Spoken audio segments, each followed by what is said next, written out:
Capítulo 4. Hábitus y campo. En el sociólogo y el historiador por Bourdieu y Chartier. Chartier pienso que uno de los problemas a los que te enfrentas, que se le plantea también al historiador, es lo que ha llamado la génesis dentro del individuo biológico de las estructuras mentales, es decir, el proceso a través del cual el individuo interioriza las estructuras del mundo social y las transforma en esquemas de clasificación que guían su comportamiento, su conducta, sus elecciones y sus gustos. Para comprender esta incorporación de las estructuras mentales en individuos biológicos que comparten una misma trayectoria social, has propuesto una noción operativa que quizás no sea tradicional, al menos en la historia reciente de las ciencias sociales, la noción de hábitus. Puede resultar algo bárbara medieval. ¿Por qué usarla? ¿De dónde viene este concepto? ¿Lo has forjado o lo has heredado? ¿O lo utilizas para oponerlo a otra tradición, la tradición más antigua de la historia de las mentalidades y en sus primeras formas la de la escuela de los anales? Bourdieu. La noción de hábitus es muy antigua. Se remonta a Aristóteles, pasando después por Santo Tomás, entre otros. Sin embargo, creo que la perspectiva genealógica que muchos gustan de adoptar en nuestros días, porque yo reactivé esa noción, no aporta nada sobre un concepto. La utilización científica de un concepto supone un dominio práctico y en lo posible teórico de sus usos anteriores y del espacio conceptual en el que se ha empleado el concepto que se toma prestado. De hecho, a partir de ese dominio del espacio se puede establecer una línea teórica, como se establece una línea política a partir de una inu- intuición de los diferentes espacios políticos a través de los cuales se mantienen unas constantes estructurales. La noción de hábitus, tal como la encontramos en Aristóteles o Santo Tomás, o después en gente tan diferente como Husserl, Mauss, Durkheim o Weber, dice en esencia algo muy importante, que los sujetos sociales no son espíritus instantáneos. En otras palabras, para comprender lo que un sujeto va a hacer, no basta con conocer el estímulo. Existe a nivel central un sistema de disposiciones, es decir, cosas que existen en estado virtual y que van a manifestarse ante una situación. A grandes rasgos es eso. Es un debate muy complejo, pero la noción de hábitus tiene varias virtudes. Es importante para recordarnos que los agentes tienen una historia que son el producto de una historia personal, de una educación asociada a un medio, pero que son también el producto de una historia colectiva y que las categorías del pensamiento, las categorías de entendimiento, los esquemas de percepción, los sistemas de valores, etcétera, son el producto de la incorporación de estructuras sociales. Voy a poner un ejemplo que es algo complicado, pero que a mi juicio ilustra muy bien la cuestión.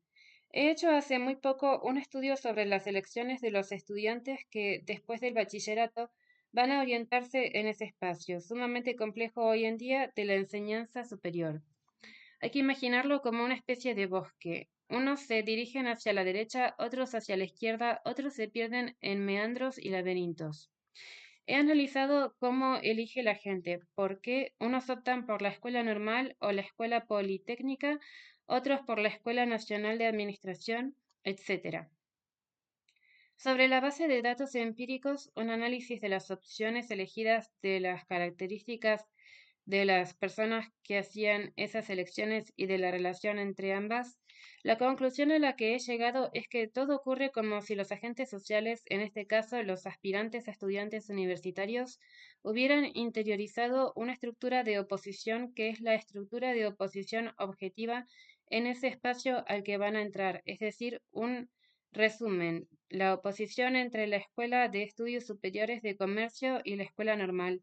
Por un lado, los negocios y por otro, lo intelectual. Tienen pues sistemas de preferencias que han adquirido en sus familias. En la escuela normal hay sobre todo hijos de profesores, mientras que en la EC encontraremos más bien hijos de comerciantes. ¿Cuál es el factor determinante en esta elección? Es una de las grandes oposiciones estructurantes de la mentalidad moderna. La oposición entre arte y dinero, entre lo desinteresado y lo interesado, entre lo puro y lo impuro, entre espíritu y cuerpo. Es esta oposición totalmente fundamental la que va a determinar las preferencias en materia de coches, de periódicos, de vacaciones, de relaciones con el cuerpo, de sexualidad, etc. Esta oposición que existe en un plano objetivo en forma de distribución de prácticas, de estructuras de distribución de productos, etc., se va a interiorizar bajo la forma de un sistema de preferencias. Ante la alternativa entre un trabajo interesante intelectualmente pero mal pagado y otro económicamente bien remunerado pero percibido como sin interés desde una perspectiva intelectual, elegiré la primera opción si soy hijo de profesor. He ahí un ejemplo en el que una estructura objetiva, la oposición entre las grandes écoles, que es un sistema sumamente complejo, se transforma en una estructura subjetiva, una categoría de percepción y de apreciación, un sistema de preferencias. ¿Por qué proceso? Eso es todo un mundo.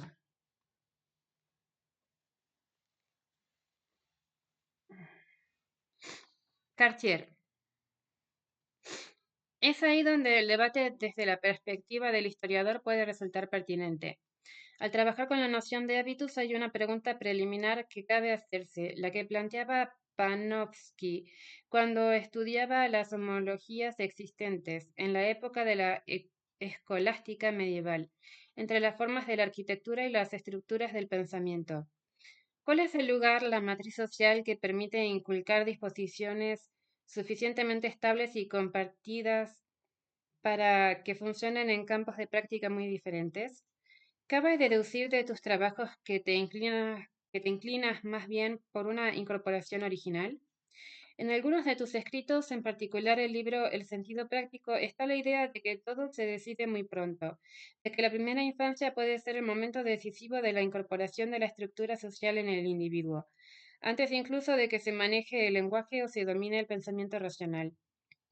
¿O crees más bien que los mecanismos institucionales, por ejemplo la escuela, a los que has dedicado tanto tiempo y tantos estudios, vienen a completar, reforzar, corregir lo que podría ser una primera incorporación de gestos de comportamientos basada en cosas no dichas?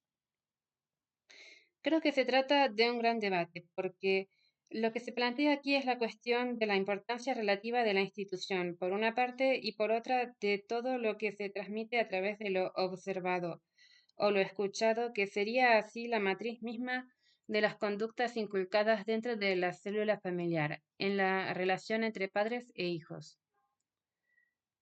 Bourdieu. Una cuestión previa antes de responder. Aprovecho la ocasión para mostrar hasta qué punto es absurda la oposición entre individuo y sociedad, en la que se basan un sinfín de debates actuales. El del holismo frente al individualismo, por ejemplo. La sociedad y toda frase cuyo sujeto sea la sociedad nos aboca a un sinsentido, pero tengo que hablar así para abreviar. Existe de dos maneras. Existe en el plano de la objetividad, en forma de estructuras sociales, de mecanismos sociales como los mecanismos de acceso a las grandes écoles, los mecanismos del mercado, etc. Pero existe también en los cerebros, en los individuos. La sociedad existe en estado individual, en estado incorporado. En otras palabras, el individuo biológico socializado es lo social individualizado. Esto no significa, sin embargo, que no se plantee el problema del sujeto de las acciones.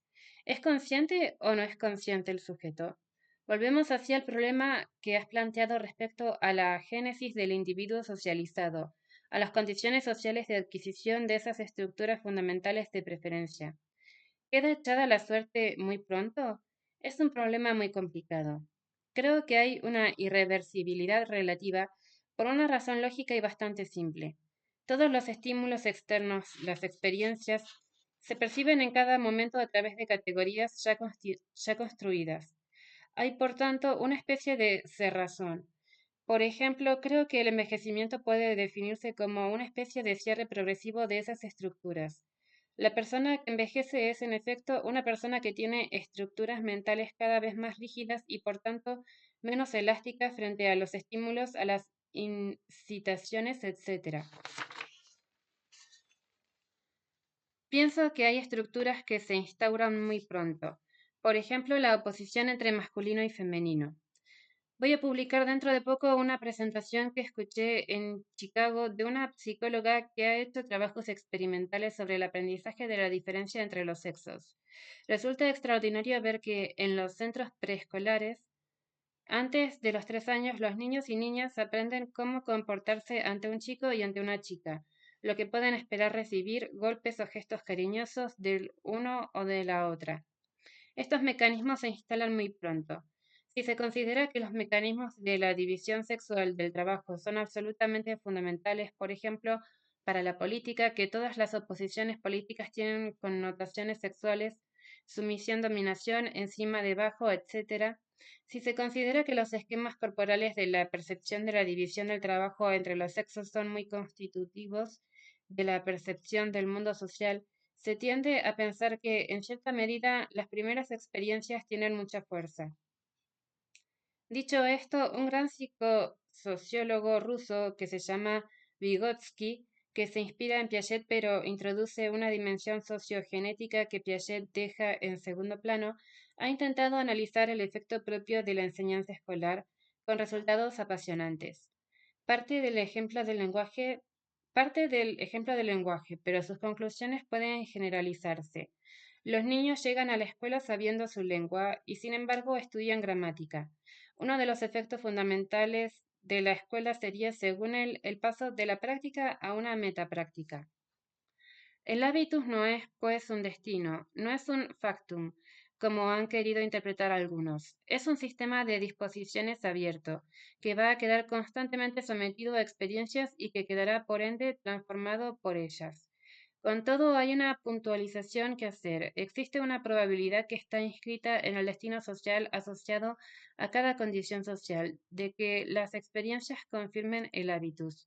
En otras palabras, la gente tendrá experiencias conformes con las experiencias que han formado su hábitus. Hay otra dificultad que quiero disipar. El hábitus solo se revela es un sistema de virtualidad frente a una situación dada. Contrariamente a la lectura que se ha hecho de mis trabajos, el hábitus solo produce un resultado ante una situación determinada. Es como un resorte, pero hace falta un desencadenante, y según la situación el hábitus puede tener efectos contrarios. Te pongo un ejemplo de mi estudio sobre los obispos, un ejemplo que tiene especial interés para los historiadores. Me basé en una población longitudinal. Al ser los obispos gente que vive muchos años, tenía al mismo tiempo personas de 35 años y personas de 80, personas pues que se habían constituido como obispos en estadios totalmente diferentes del campo religioso, que habían sido nombrados obispos en 1933, 1936, 1945 y en 1980. Conocía su origen social. Había hijos de aristócratas, por ejemplo. Pues bien, los hijos de aristócratas que en estos años 30 habían sido obispos de Meaux, que, habían, que habrían invitado a los fieles de sus parroquias a que les besaran el anillo, dentro de esa tradición aristocrática cuasi feudal, que Duby evoca en sus libros, son hoy obispos de Saint-Denis, es decir, son obispos rojos radicales. A mi juicio, si se comprende bien el concepto de hábitus, se comprende que el mismo hábitus aristocrático de distancia con respecto a la medianía, la banalidad, la trivialidad, lo pequeño burgués, puede producir el resultado inverso en situaciones inversas. En otras palabras, es el hábitus lo que en cierto modo constituye la situación y la situación la que constituye el hábitus. Se trata de una relación sumamente compleja. Según el hábitus que uno tenga, verá o no verá ciertas cosas ante una misma situación y al ver o no ver esas cosas, se verá inducido por su hábitus a hacer o dejar de hacer ciertas cosas. Es una relación muy compleja que, a mi juicio, no puede aquilatarse a partir de todas las nociones habituales, sujeto, conciencia, etc.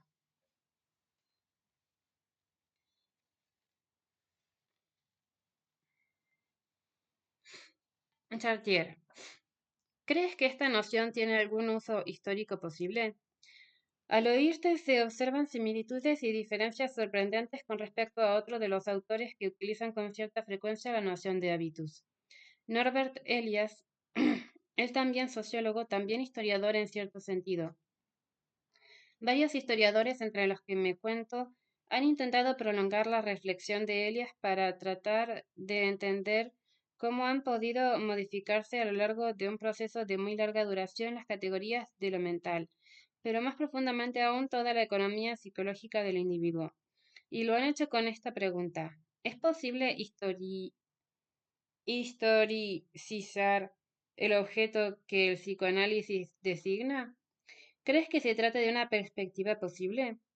Al adoptarla se introduce la noción de un proceso muy dilatado en el tiempo, que es una noción con la que tú no sueles trabajar porque tus análisis se centran en unos hábitos que engendran esquemas de apreciación, de percepción y de actuación en el presente de nuestras sociedades. Se desprende de ello que rechazas esa perspectiva de muy largo plazo por considerarla teleológica, demasiado macroscópica, tanto que aplastaría en cierto modo la complejidad de la realidad. ¿O es simplemente porque los objetos sobre los cuales trabajas, pese a tener una dimensión histórica, no aspiran a una historia de larga duración porque, por definición, se sitúan en campos constituidos como tales, es decir, en espacios sociales que en un momento dado quedan unificados por desafíos, oposiciones y trayectorias? Bourdieu. Es una pregunta muy difícil. Es verdad que tengo cierto recelo, una especie de desconfianza metódica o metodológica frente a las grandes leyes tendenciales que florecieron en el marxismo y el postmarxismo y que a mi juicio constituyen siempre una tentación para los historiadores y para algunos sociólogos. Uno de los reflejos profesionales que intento inculcar es la resistencia frente a comparaciones del tipo antes y después. ¿Iban mejor las cosas en 1940 que en 1945? ¿Había más o menos democracia? Es un ejemplo clásico dentro del sistema escolar. La gente se enreda en falsos problemas de democratización sin ver que están ante dos estructuras totalmente diferentes en las que, por ejemplo, los índices de representación de los hijos de obreros a los que se da un valor absoluto tienen un sentido totalmente distinto. Por mi parte, predico mucho la resistencia frente a ese tipo de comparaciones y con más razón todavía frente a las grandes leyes tendenciales.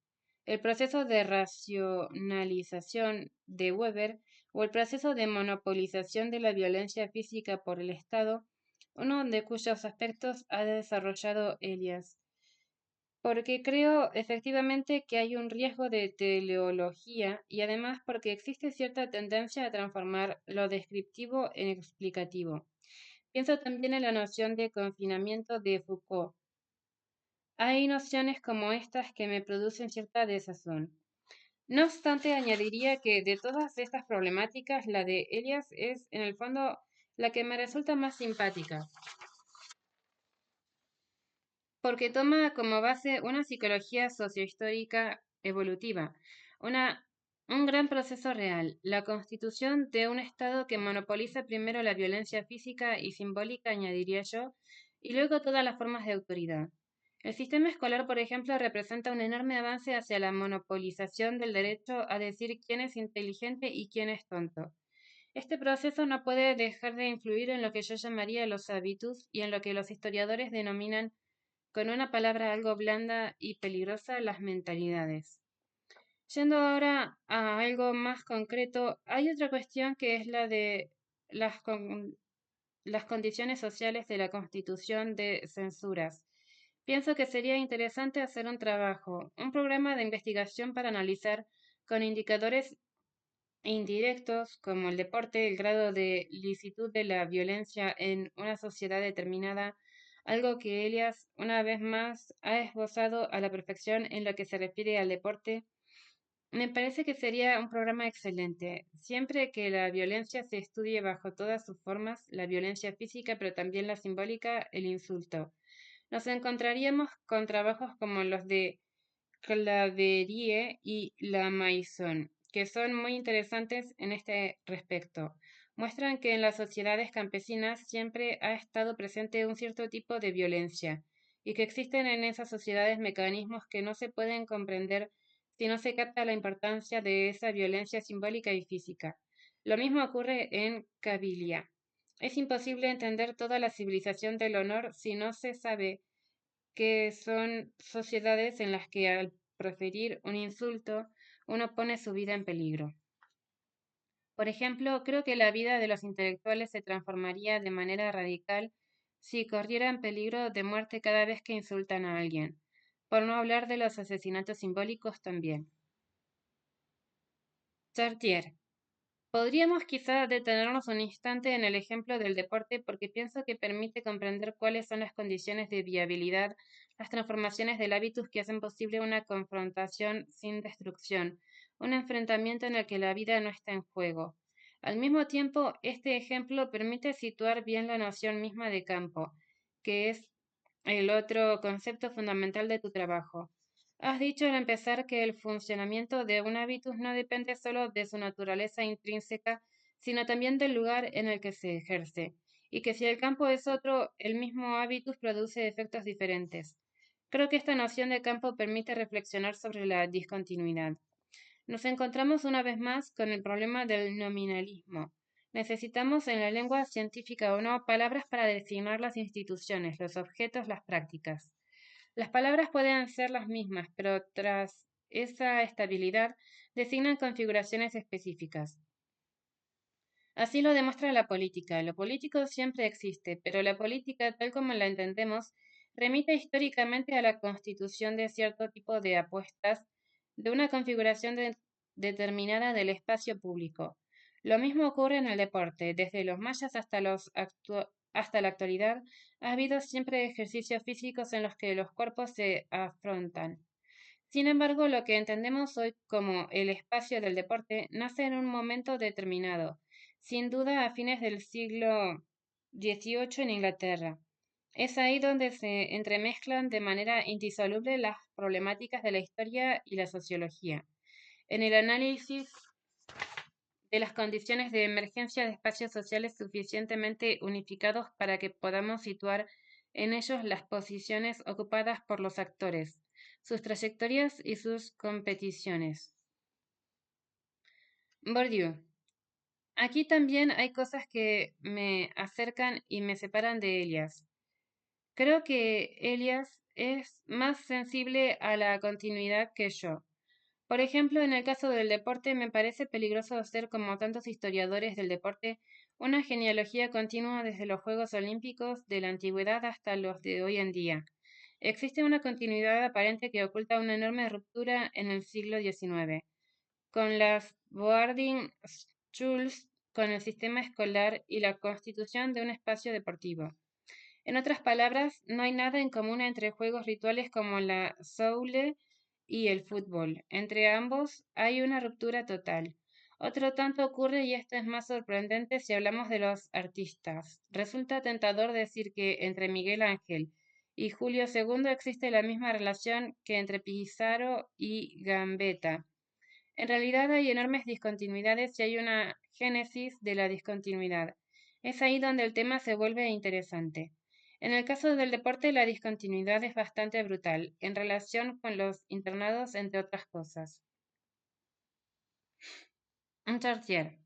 Entre los siglos XVIII y XIX en Inglaterra. Bourdieu. Sí. En cambio, en el caso del campo artístico, tenemos la impresión de estar ante un universo en un continuo proceso de constitución, que se inicia en el Quattrocento, quizás antes, y luego, poco a poco, como a pinceladas sucesivas, se inventa la firma del artista, la evaluación de la obra según criterios distintos del precio de la pintura. Hay que esperar casi hasta Manet con la revolución impresionista para que el campo artístico empiece a funcionar realmente como tal. En otras palabras, para que exista un universo en el que se pueda hablar con propiedad del artista. Creo que esto se aplica también al mundo de la literatura. Cabría de decir que paradójicamente antes de Flaubert no había artistas. Tal vez esté exagerando, pero es para escandalizar un poco al historiador. Pienso que es un anacronismo decir que Miguel Ángel era un artista. Los historiadores no son ingenuos, claro está, y se plantean el problema, pero lo plantean en términos que, a mi juicio, son ingenuos. ¿En qué momento se pasa del artesano al artista? En realidad, no se pasa del artesano al artista. Se pasa de un universo en el que hay personas que producen según normas que son las de la economía, normas que son en el fondo las de la producción ordinaria, a un universo aislado en el interior del universo económico, un universo económico invertido donde se produce sin mercado y donde para producir uno tiene que tener suficiente capital para aguantar, a sabiendas de que no vendrá de que no venderá un solo producto en toda su vida. Es lo que les ocurrió a la mayoría de los poetas a partir de Mallarmé. Habría que desarrollar más este análisis, pero lo cierto es que al proyectar retrospectivamente el concepto de artista o de escritor a periodos anteriores a 1880, a grandes líneas se comete un barbarismo colosal.